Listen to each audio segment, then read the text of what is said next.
कैसे हैं आप लोग। वेलकम अगेन SW यानी सक्सेसिबिलिटी। एक बार फिर से मैं स्वागत करता हूं आप सभी को सक्सेसिबिलिटी पर। लेकर आया हूं मोस्ट इम्पोर्टेंट वैल्यूएबल ट्रिक्स, जिसमें आपको सिखाऊंगा कि कैसे किसी संख्या को देखकर कुछ ऐसे संख्या होती है जो कि इतना से निश्चित रूप से विभाजित होती है। तो यह डिविजिबिलिटी का पार्ट 2 वीडियो है, तो आप लोग ध्यान से देखते रहिए। और आप यदि कंपटीशन का तैयारी कर रहे हैं या किसी भी एग्जाम का हो, 10th 9th 7th 6th में पढ़ रहे हैं आप, कहीं भी ये रूल काम आएगा। तो लेट्स बिगिन, स्टार्ट करते हैं। तो मेरे प्यारे दोस्तों, सबसे पहले मैं आ जाता हूँ अपने स्क्रीन पर और आप लोगों को देखिए यहाँ कह रहा है, यहाँ रूल कह रहा है, रूल नंबर 1 कह रहा है कि 4 क्रमागत संख्याओं का गुणनफल हमेशा 4 से विभाजित होगा।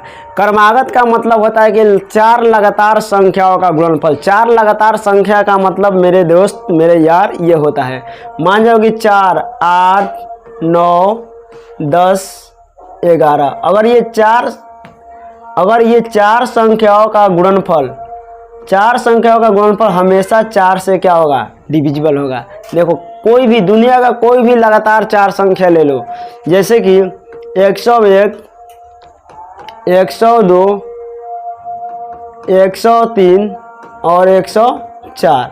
तो ये चार लगातार क्रमागत संख्या क्या होगा, डिविजिबल होगा। हमेशा किससे होगा, 4 से होगा।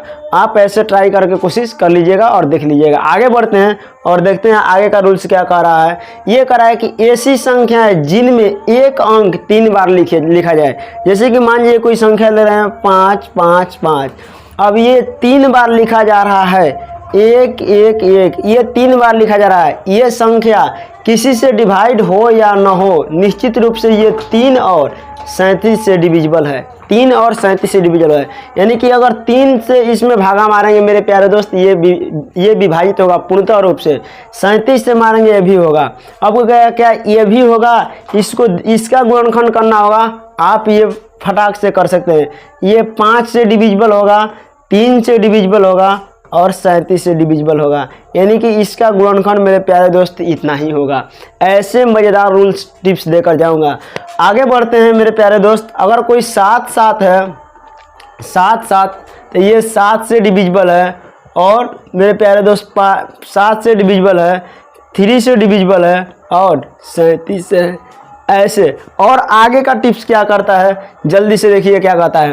कह रहा है कि ऐसी संख्या जिसे 6 बार पुनरावृत्ति की जाए, 6 बार पुनरावृत्ति, जैसे कि 3 3 3 3 3 3 2 2 4 2 6, वो संख्या हमेशा मेरे प्यारे दोस्त 7 से डिविजिबल होगा। 7 से भी डिविजिबल होगा, 3 से भी डिविजिबल होगा, 37 से भी डिविजिबल होगा, चाहे कोई भी संख्या हो। जैसे कि और वह 11 से 13 से भी डिविजिबल होगा, चाहे कोई भी संख्या हो। अगर लगातार 6 बार पुनरावृत्ति हो रही है उसकी, तो ये संख्या हमेशा 13 7 11 3 और 37 से डिविजिबल होगा। आप लोग माइंड में लगा लीजिएगा। ऐसे संख्या दे दे, अगर उसका पुनरावृत्ति कर दे 6 बार, तो इन संख्याओं से ही गुणनखंड कीजिएगा। और ऐसे एग्जाम में क्वेश्चंस आते हैं जो कि HCF LCM वगैरह में आते हैं, ताकि गुणनखंड करना होता है, उसमें समय का बचत होता है और आप एग्जाम में बेहतर रैंक ला सकते हैं। मैं ये कह रहा हूँ कि अगर किसी संख्या, ये रूल कह रहा है कि किसी संख्या को 2 बार नहीं, सम बार लिखा जाता है, जैसे कि 4 4 4 4, तो ये हमेशा 11 से डिविजिबल होगा, हमेशा 11 से डिविजिबल होगा। अगर कोई संख्या सम बार लिखा जाता है, जैसे कि यहाँ 8 8 8 8 8 8 8 8, ये हम 8 बार लिख दिए, ये 11 से डिविजिबल होगा। और एक और 11 से डिविजिबल का मैं आपको रूल बता दूं, एकदम सिंपल। देखिए क्या होता है, ये होता है अगर किसी दो संख्याओं का योग, अगर किसी दो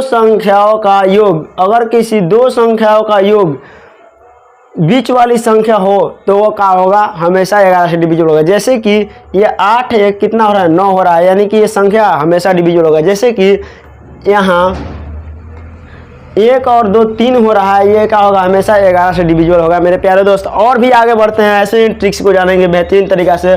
और कह रहा है कि यदि कोई संख्या, मानिए कोई संख्या दिया है, यदि कोई संख्या मान जाओ मेरे प्यारे दोस्त, अगर 3 से डिविजिबल है और 4 से डिविजिबल है, वो हमेशा 12 से डिविजिबल होगा। जैसे कि ये संख्या है ये 3 वाला रूल लगाएंगे। अगर आप 1 से लेके 12 तक के डिविजिबिलिटी के बारे में यदि आप नहीं जानते हैं तो आप पीछे वाला वीडियो जाकर देख लीजिए, चैनल पे पड़ा हुआ है, मोस्ट डिविजिबिलिटी का पॉपुलर वीडियो है, वहाँ पे आप लोग जाकर देखिएगा, समझ में आ जाएगा। इसमें हम 3 वाला रूल लगाएंगे। 3 वाला रूल कहता है कि इसको जोड़ लेंगे, 6 2 8 8 4 12, ये 3 से डिविजिबल है। लास्ट का 2 अंक 4 से डिविजिबल है, तो ये 4 से डिविजिबल है, यानी कि ये संख्या 12 से डिविजिबल है। ऐसे मज़ेदार ट्रिक्स देकर जाऊंगा, हैक्स देकर जाऊंगा, आप लोग सोचेंगे नहीं मेरे प्यारे भाई। आगे देख लो, कह रहा है कि यदि किसी संख्या के अंत में 2 या 2 से अधिक जीरो आता है, 2 या 2 से अधिक जीरो आता है, वो संख्या हमेशा कितना से डिविजिबल होगा? 25 से डिविजिबल होगा, और ये 4 से भी डिविजिबल होगा। आगे अगर देखते हैं, संख्या मान लीजिए कोई कितना हो बड़ा एक संख्या ले लेते हैं, कितना हो बड़ा संख्या ले लेते हैं मेरे प्यारे दोस्त, कितना हो बड़ा। अगर इस संख्या में हम कहेंगे क्या यह 25 से डिविजिबल है, तो जी हाँ सर 25 से डिविजिबल है। कैसे पता किया मैंने ये 25 से डिविजिबल है? लास्ट वाला 2 अंक यदि 25 से डिविजिबल है तो ये संख्या 25 से डिविजिबल है, और ये 5 से भी दोनों डिविजिबल है, आप लोग जानते हैं। ऐसे ही मज़ेदार ट्रिक्स को सीखने के लिए आप सब्सक्राइब कीजिए सक्सेस वीडियो को। मिलते हैं नेक्स्ट वीडियो में, तब तक के लिए जय हिंद, जय भारत।